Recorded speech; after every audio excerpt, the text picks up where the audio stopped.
Bawalah anggur ini kepada pemimpinmu Musa, dan dia akan tahu tentang seberapa besar postur tubuh kami dari anggur ini.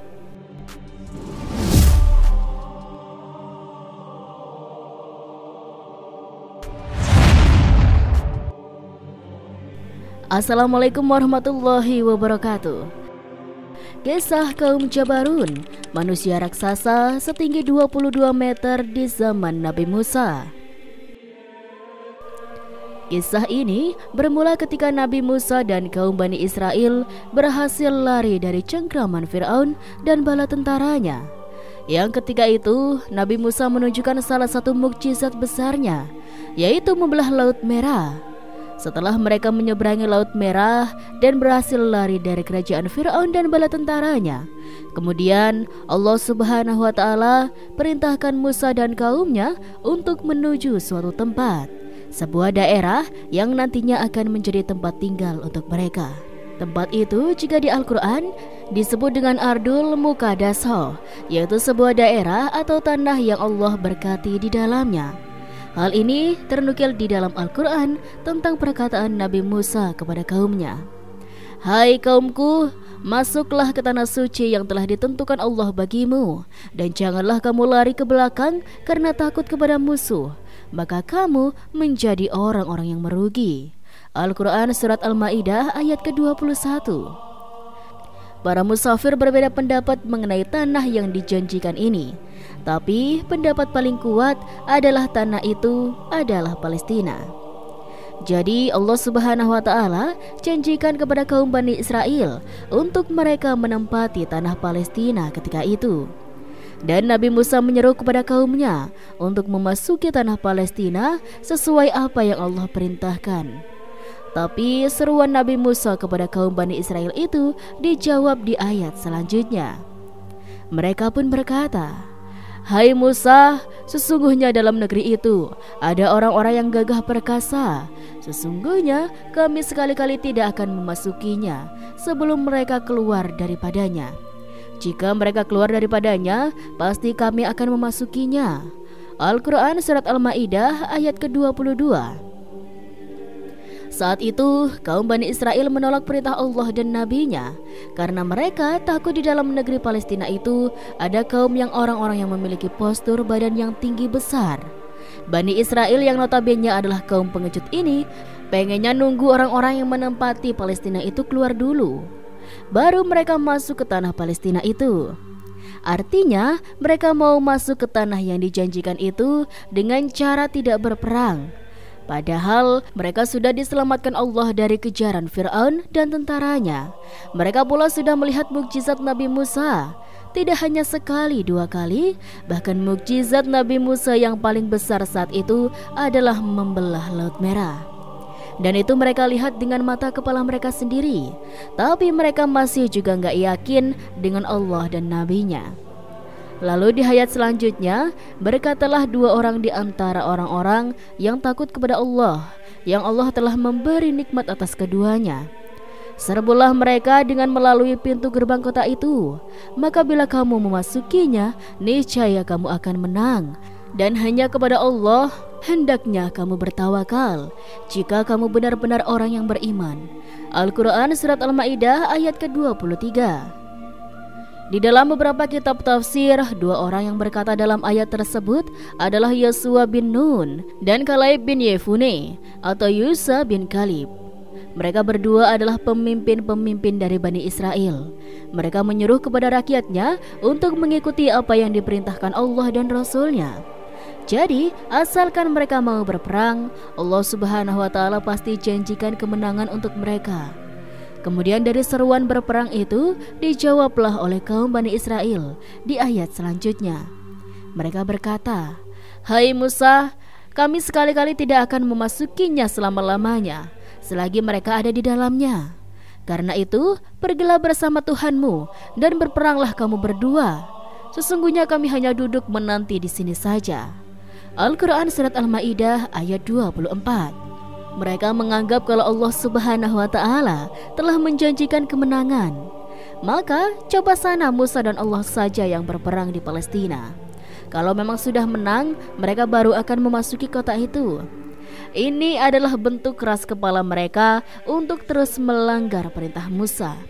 Intinya mereka ini takut karena tersebar kabar bahwa para raksasa atau Jabarun yang menghuni kota itu memiliki sifat kejam dan bengis kepada kaum selain dari golongan mereka. Sebenarnya kata Jabarun bukanlah nama sebuah kaum, melainkan hanyalah sebutan. Menurut ahli para tafsir, kaum Jabarun adalah kaum atau bangsa Amalik yang merupakan sisa-sisa kaum Adnya Nabi Hud alaihissalam, yang merupakan ras manusia berukuran besar dan tinggi. Bahkan disebutkan tinggi rata-rata dari kaum ini adalah 50 hasta atau 22,5 meter. Karena satu hasta itu sekitar 45 cm yang diukur dari siku sampai ujung jari tangannya. Satuan hasta ini jika di Al-Quran sepadan dengan kata zero. Akhirnya, karena mereka tahu kalau ada manusia-manusia raksasa yang mendiami negeri itu, Nabi Musa pun mengutus 2 orang dari kaumnya untuk memata-matai negeri itu, untuk melihat seberapa besar manusia-manusia raksasa itu. Lalu berangkatlah 2 orang itu dengan cara mengendap-endap. Masuklah mereka ke kota tersebut. Mereka pun terkejut. Ternyata benar apa kata orang-orang. Kaum Jabarun itu adalah orang-orang yang punya postur badan tinggi besar. Setelah itu, 2 orang kaumnya Musa ini tidak sengaja ketahuan dan kemudian ditangkap oleh salah seorang dari kaum Jabarun. Maka mereka pun dibawa kepada pemimpin kaum Jabarun itu. Sesampainya di depan pemimpin mereka, kedua orang ini langsung diinterogasi. Pemimpin kaum Jabarun itu berkata, "Kalian dari mana? Dan apa tujuan kalian kemari?" Kemudian 2 orang ini pun menjawab, "Kami adalah kaumnya Musa, dan Musa adalah seorang rasul yang diutus di tengah-tengah kami. Kami berdua ini diutus oleh Musa untuk mengintai seberapa besar postur tubuh kalian dan untuk memastikan bahwa di balik tembok ini betul-betul dihuni oleh kaum raksasa." Akhirnya pemimpin kaum Jabarun ini memberikan mereka berdua 1 biji buah anggur yang berasal dari kaum ini. 1 biji anggur ini ukurannya tidak seperti buah anggur pada umumnya. Ukuran anggurnya jauh lebih besar dan bahkan butuh sampai 4 orang manusia biasa untuk menghabiskannya. Bisa dibayangkan ya sobat, anggurnya saja sebesar itu. Bagaimana dengan ukuran tubuh dari kaum Jabarun ini? Pasti jauh lebih besar lagi. Kemudian si pemimpin kaum Jabarun ini memberikan 1 biji anggur itu dan berkata, "Bawalah anggur ini kepada pemimpinmu Musa, dan dia akan tahu tentang seberapa besar postur tubuh kami dari anggur ini." Setelah itu, kedua orang yang diutus ini pun pulang menemui Nabi Musa dengan membawa anggur tersebut. Sambil menunjukkan anggur besar yang dibawanya itu, mereka berkata, "Wahai Musa, di dalam sana betul-betul ada kaum raksasa yang luar biasa besar, dan mereka juga kejam dan beringas. Mereka tidak akan memaafkan siapapun yang berani memasuki wilayah mereka. Kami sampai kapanpun tidak akan masuk ke dalam sana selama mereka masih ada di dalamnya. Engkau pasti bisa membayangkan betapa besarnya mereka dengan melihat anggur yang kami bawa ini." Jadi kedua orang ini kapok dan trauma. Mereka berdua gak mau lagi masuk ke tempat itu. Kalau kita bayangkan anggurnya saja sebesar itu sobat, bagaimana dengan orangnya? Mendengar kabar ini, seluruh kaum Bani Israel menjadi semakin ketakutan dan mereka tidak mau untuk berperang. Walaupun Allah Subhanahu wa Ta'ala dan Rasulnya sudah janjikan untuk mereka, asalkan mereka mau berperang, pasti Allah hadiahkan kemenangan untuk mereka. Tapi mereka semua menolak perintah Allah Subhanahu wa Ta'ala. Padahal janji Allah kepada Bani Israel itu nyata. Seperti peristiwa terbelahnya Laut Merah, itu pun yang melakukan Allah Subhanahu wa Ta'ala dan Rasulnya.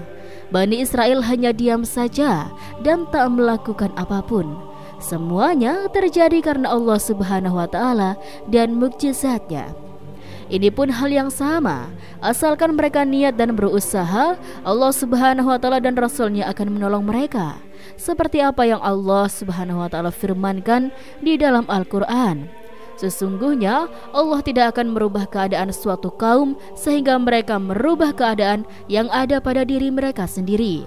Quran Surat Ar-Ra'd ayat ke-11. Tapi sayangnya kaum Bani Israel yang sudah lama dijajah oleh Fir'aun ini mempunyai mental yang sangat pengecut.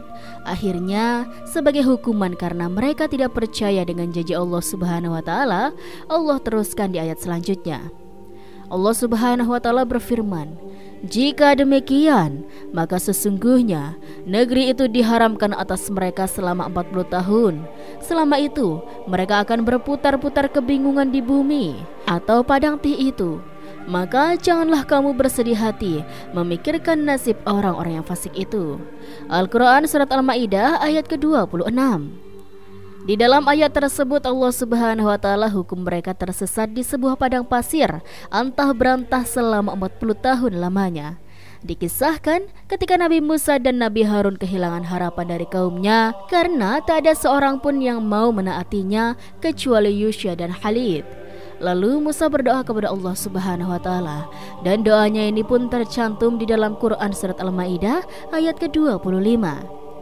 Berkata Musa, "Ya Tuhanku, aku tidak menguasai kecuali diriku sendiri dan saudaraku. Sebab itu, pisahkanlah antara kami dengan orang-orang yang fasik itu." Al-Quran Surat Al-Ma'idah ayat ke-25. Jadi Nabi Musa alaihissalam meminta izin kepada Allah Subhanahu wa taala supaya Nabi Musa dan Harun ditambah dengan Yusya dan Khalid yang siap untuk menjalankan perintah Allah Subhanahu wa taala, yaitu berperang memasuki tanah Palestina dan meninggalkan kaum Bani Israel di padang pasir Sinai. Saat itu sebagian dari kaum Bani Israel yang menolak untuk berperang. Mereka berpikir untuk kembali lagi ke Mesir. Mereka menganggap lebih baik diperbudak di Mesir daripada harus mati berperang di tanah Palestina. Tetapi rupanya Allah Subhanahu wa taala tidak mengabulkan permohonan Musa dan Harun. Allah Subhanahu wa taala memutuskan bahwa tanah suci yang dijanjikan itu akan diharamkan bagi kaum Bani Israel selama 40 tahun ke depan. Jadi mereka yang berusaha kembali ke Mesir maka akan kembali lagi ke tempat mereka memulai perjalanan.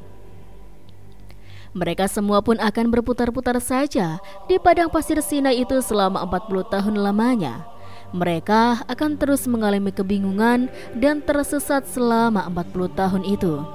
Selama 40 tahun pula, mereka harus menghadapi masa-masa sulit di sana. Udara padang pasir yang sangat panas dan makanan minuman yang sulit didapatkan. Tapi lagi-lagi Allah Subhanahu wa taala masih memberikan pertolongan kepada kaum durhaka ini. Allah Subhanahu wa taala kirimkan beberapa awan supaya sinar matahari yang panas tak langsung mengenai kepala mereka. Kemudian karena tak punya makanan dan minuman, Allah Subhanahu wa taala kirimkan mana dan salwa sebagai penggantinya. Mana adalah sejenis madu yang diturunkan Allah Subhanahu wa taala sebagai minumannya, sedangkan salwa adalah sejenis burung puyuh yang dagingnya sangat lezat. Burung ini dikisahkan datang dengan cara berbondong-bondong, berhijrah dari satu tempat yang tidak dikenal dan dengan mudah ditangkap untuk kemudian disembelih dan dimakan oleh mereka. Dan kami naungi kamu dengan awan dan kami turunkan kepadamu mana dan salwa. Makanlah dari makanan yang baik-baik yang telah kami berikan kepadamu, dan tidaklah mereka menganiaya kami. Akan tetapi merekalah yang menganiaya diri mereka sendiri. Al-Quran Surat Al-Baqarah ayat 57. Dalam perjalanannya, generasi kaum Jabarun ini akan berakhir pada Jalut. Jalut ini adalah seorang raja yang berpostur badan raksasa yang nantinya akan dikalahkan oleh Nabi Daud dalam duel 1 lawan 1. Wallahu a'lam bishawab. Dan itulah sobat sedikit kisah kali ini. Kurang lebihnya Rizky mohon maaf, dan sampai jumpa lagi di cerita berikutnya ya sobat. Sekian dari Rizky. Wassalamualaikum warahmatullahi wabarakatuh.